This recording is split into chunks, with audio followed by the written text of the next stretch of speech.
اور آپ کن لوگوں کے ذریعے یہ سارا کھیل کھیلنا چاہتے ہیں؟ تو بہرحال یعنی آپ حیرت زدہ ہو جائیں گے کہ یہاں کراچی کے بلدیاتی الیکشن میں جب یہ پیپلز پارٹی سے معاملات طے کر رہے تھے تو ڈپٹی میئر کے طور پر کراچی کی بلدیہ میں ڈپٹی میئر کے طور پر یہ خواجہ سعد رفیق کے انہی بھانجے یا بھتیجے خواجہ شعیب صاحب کو ڈپٹی میئر بنوانا چاہتے تھے، اور اس کے لیے پیپلز پارٹی کے ساتھ باقاعدہ مذاکرات کیے تھے۔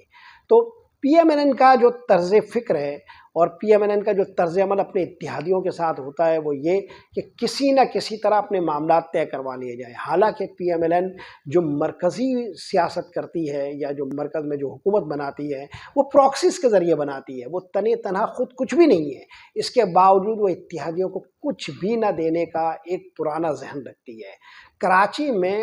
ڈپٹی میئر تک کے لیے وہ اس امیدوار کو پچ کر رہے تھے خواجہ شعیب کو، وہ یہاں قومی اسمبلی میں حلقہ 242 میں اب بھی صوبائی اسمبلی نیچے کی 2 نشستوں پر پی ایم این این کے جو امیدوار ہیں ان میں ایک خواجہ شعیب صاحب ہے۔ خود پی ایم این این کے یہاں کراچی اور سندھ کے حلقوں میں اس پر بے چینی پائی جاتی ہے، اور پی ایم این این واضح طور پر کراچی میں اور سندھ میں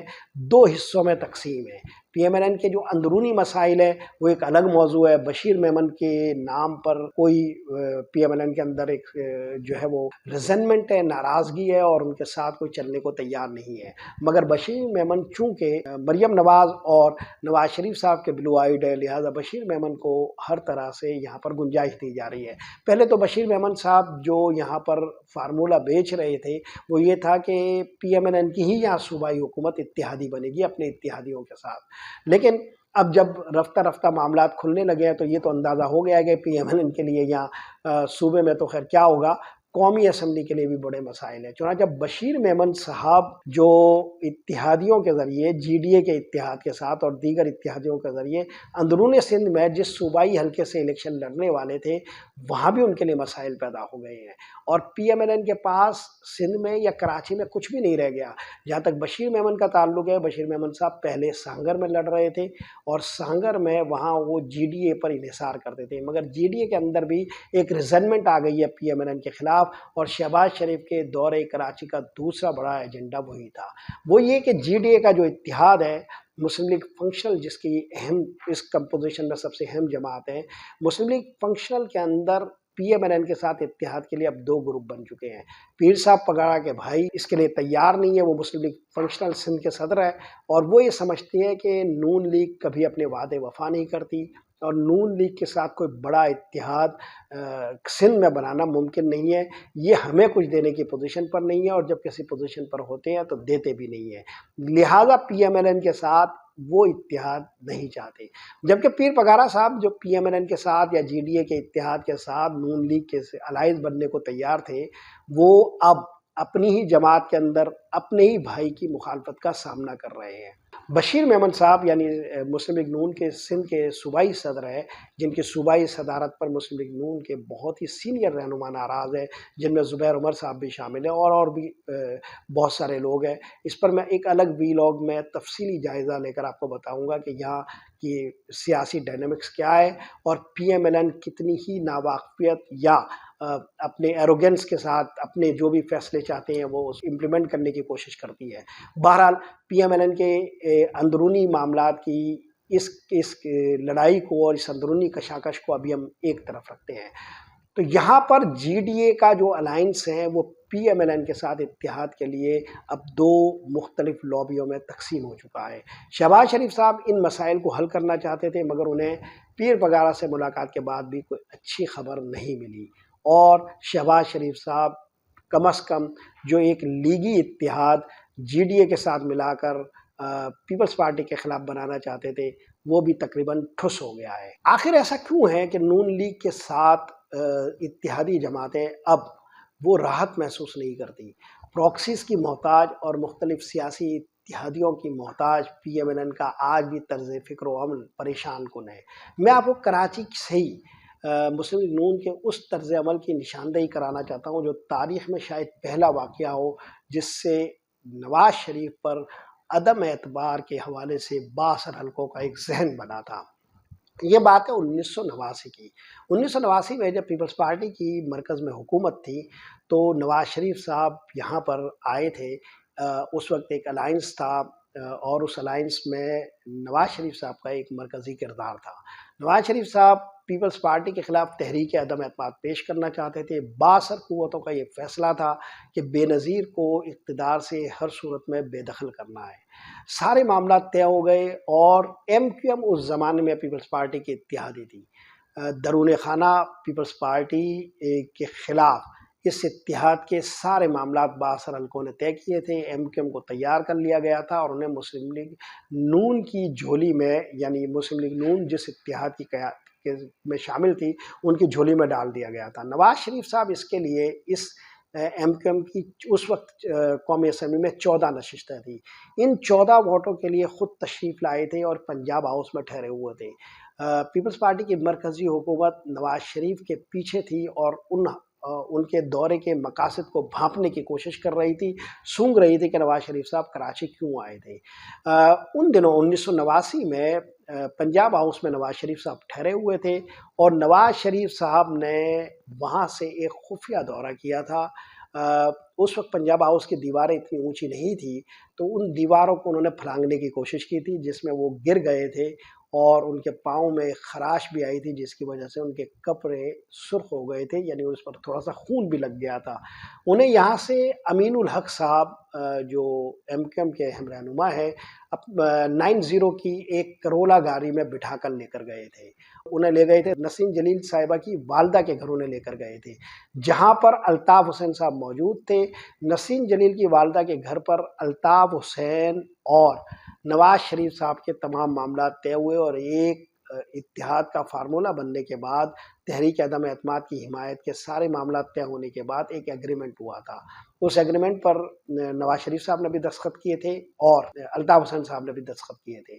اس کی جو تصویریں کھینچی گئی تھی تو اس زمان میں چونکہ کیمرہ میں رول ہوا کرتے تھے تو الطاف حسین صاحب نے 2 کیمروں کے دونوں رول فوٹوگرافر سے لے کر اپنی جیب میں ڈال لیے تھے اور اپنے 14 ووٹ نواز شریف کی جھولی میں ڈال دیے تھے۔ تحریک عدم اعتماد پیش ہوئی مگر ایم کیو ایم نے اپنے 14 ووٹ تو نواز شریف کے حوالے کر دیے اور 14 ووٹ زرین مجید کا ووٹ اس میں شامل تھا، وہ ایک مخصوص نشستوں پہ تھی، تو 13 اور ایک 14 ووٹ تھے۔ یہ 14 کے 14 ووٹ پورے کے پورے نواز شریف تحریک عدم اعتماد کے حوالے کر دیے گئے تھے، مگر نواز شریف صاحب اپنے 13 یا 14 لوگوں کو لانے میں ناکام ہوئے تھے اور اس کا سبب یہ تھا کہ خود نواز شریف صاحب نے بعد میں اپنا ذہن بدل لیا تھا۔ وہ یہ سمجھتے تھے کہ تحریک عدم اعتماد کی کامیابی کے بعد اس کا فائدہ انہیں نہیں پہنچے گا بلکہ غلام مصطفیٰ جتوئی کو پہنچے گا۔ حالانکہ نگراں حکومت بننی تھی اور نگراں حکومت میں غلام مصطفیٰ جتوئی کو نگراں وزیر اعظم بننا تھا، مگر نواز شریف اس کھیل میں کسی بھی اتحادی یا مسلم لیگ کے کسی رہنما کو آگے بڑھتے ہوئے نہیں دیکھنا چاہتے تھے اور اس لیے انہوں نے اس وقت اس پورے کھیل کو خراب کیا اور 3 لوگوں کو دھوکہ دیا۔ ایک الطاف حسین صاحب تھے اور جو باقی 2 لوگ جنہوں نے اس پورے کھیل میں دھوکہ کھایا تھا، ان میں ایک اس وقت کے chief of army staff general اسم بیگ صاحب تھے اور ایک اس وقت کے صدر مملکت غلام اسحاق خان تھے۔ غلام اسحاق خان نے بعد میں ان پر کبھی اعتبار نہیں کیا مگر بااثر حلقوں نے پی ایم ایل این کے ساتھ بعد میں بھی معاملات طے کیے اور ہر دفعہ دھوکہ کھایا۔ 1989 میں جو دھوکہ دیا گیا، پھر اس کے بعد کیا ہوا، 3 مہینے کے بعد وہ بالآخر بے نظیر کی حکومت ہٹا دی گئی کیونکہ وہ تو ایک نظام کا فیصلہ تھا اور بااثر قوتوں نے طے کر لیا تھا، چنانچہ دوسرے مختلف جواز بنا کر بے نظیر کی حکومت کو چلتا کر دیا گیا اور نگراں حکومت وہی غلام مصطفیٰ جتوئی کی بنائی گئی جو پہلے سے طے شدہ فارمولے میں تھی۔ مگر نواز شریف صاحب نامعلوم وجوہات کی بنا پر پراسرار حالات میں اپنے سارے کھیل کو خود ہی خراب کرنے پر تل گئے اور اس کے نتیجے میں پہلا بے اعتباری کا یہ کھیل شروع ہوا۔ نواز شریف صاحب کے اس بے اعتباری کے کھیل کا آغاز چونکہ کراچی سے ہوا تھا، 1989 میں پنجاب ہاؤس سے یہ زمزمہ پہ گئے تھے، زمزمہ کے علاقے میں نسیم جلیل کے گھر، والدہ کے گھر، تو یہ کھیل چونکہ 1989 میں یہاں سے شروع ہوا تھا۔ اس کے بعد مقتدر قوتوں کے ساتھ نواز شریف کے ہونے والے تمام معاملات میں ہمیشہ ہر بڑے آدمی کا حال مرزا اسلم بیگ والا ہوا اور اس میں شامل جو بھی سیاسی اتحادی تھے وہ اس وقت جو الطاف حسین کی کیفیت تھی، میں اس کیفیت کا اظہار اس لیے نہیں کر سکتا کہ اس میں الطاف حسین نے اس کے بعد کچھ غیر پارلیمانی الفاظ نواز شریف کے لیے استعمال کیے تھے اپنے سر پر ہاتھ مارتے ہوئے، تو میں وہ الفاظ تو یہاں بیان نہیں کروں گا کیونکہ وہ غیر پارلیمانی زبان ہے، مگر جو حال اس وقت الطاف حسین کا ہوا تھا وہی حال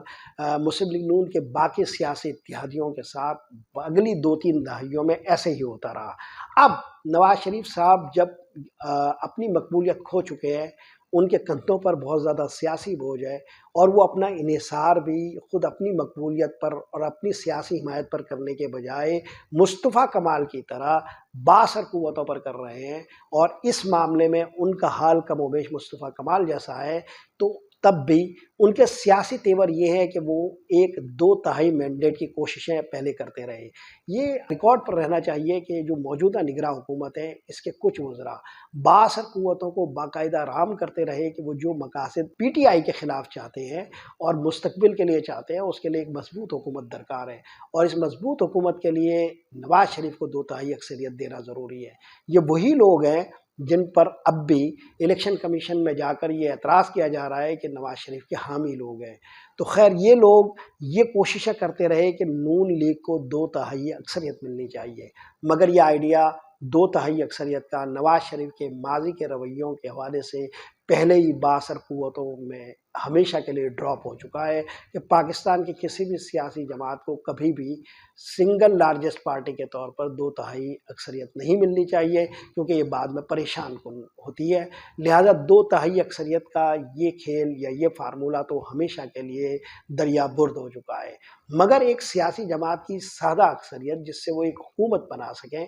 یہ آئیڈیا بھی یا یہ فارمولہ بھی اب مؤثر نہیں لگتا۔ اس کی وجہ یہ ہے کہ نواز شریف صاحب سادہ اکثریت بھی لینے کی پوزیشن پر اس لیے نہیں ہے کہ وہ اس کھیل میں اتحادیوں پر انحصار یا سیٹ ایڈجسٹمنٹ اس طرح کرنے کو تیار نہیں ہے جس طرح مقتدر قوتیں چاہتی ہے۔ چنانچہ استحکام پاکستان پارٹی کو اپنے ساتھ شریک نہ کرنے کے باعث وہ اپنے ان دیگر اتحادیوں کے ساتھ مسائل کا سامنا کر رہی ہے جو مستقبل میں کسی بھی حکومت سازی کے حوالے سے ان کے لیے ضرورت بنیں گی، مثلاً MQM، مسلم لیگ کاف اور خود استحکام پاکستان پارٹی، اور بلوچستان کے اندر ایک کم از کم سیاسی قوت جو بیپ پارٹی جو تھی اس کی جو بھی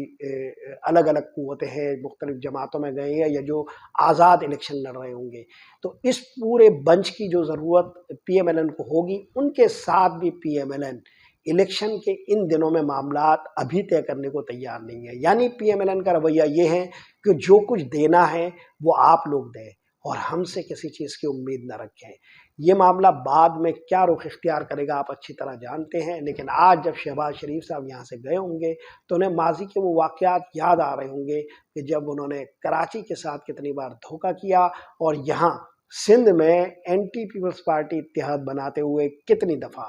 GDA کو انہوں نے دھوکہ دیا اور باقی دیگر الائنسز کو دھوکہ دیتے رہے۔ اینٹی پیپلز پارٹی اتحاد کی کوششیں الیکشن میں مسلم لیگ نون صرف اس لیے کرتی ہے کہ مرکز میں ایک مضبوط حکومت بنا سکیں، مرکز میں ایک مضبوط حکومت کے بعد سندھ کی طرف وہ پشت کر لیتے ہیں اور اپنے اتحادیوں کو بھول جاتے ہیں، راجہ ریاض کی زبان میں پہچانتے بھی نہیں۔ تو یہ معاملہ ان کا ہمیشہ ہوتا ہے، اور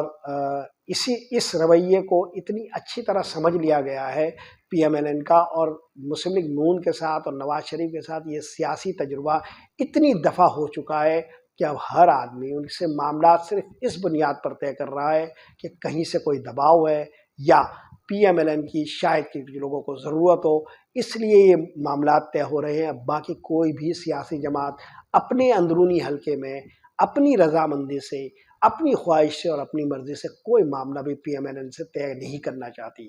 آج شہباز شریف صاحب کراچی سے ناکام لوٹے ہیں، کل اگر استحکام پاکستان کے ساتھ کوئی معاملہ طے ہو جائے اور مختلف قوتوں کے درمیان PMLN کے لیے گنجائش کی کوئی نئی کیفیت پیدا ہو اور گنجائش نکالنے کی کوشش کی جائے، تو ہو سکتا ہے کہ MQM جو ہمیشہ سے ایک پراکسی کا کردار ادا کرتی ہے، ہمیشہ حاشیہ بردار کا کردار ادا کرتی ہے، وہ پھر PMLN کے ساتھ پرانی شرائط پر تیار ہو جائے اور کوئی نہ کوئی معاملہ طے کر لے۔ لیکن آج تک کی صورتحال یہ ہے کہ پراکسیز جو ہے وہ اب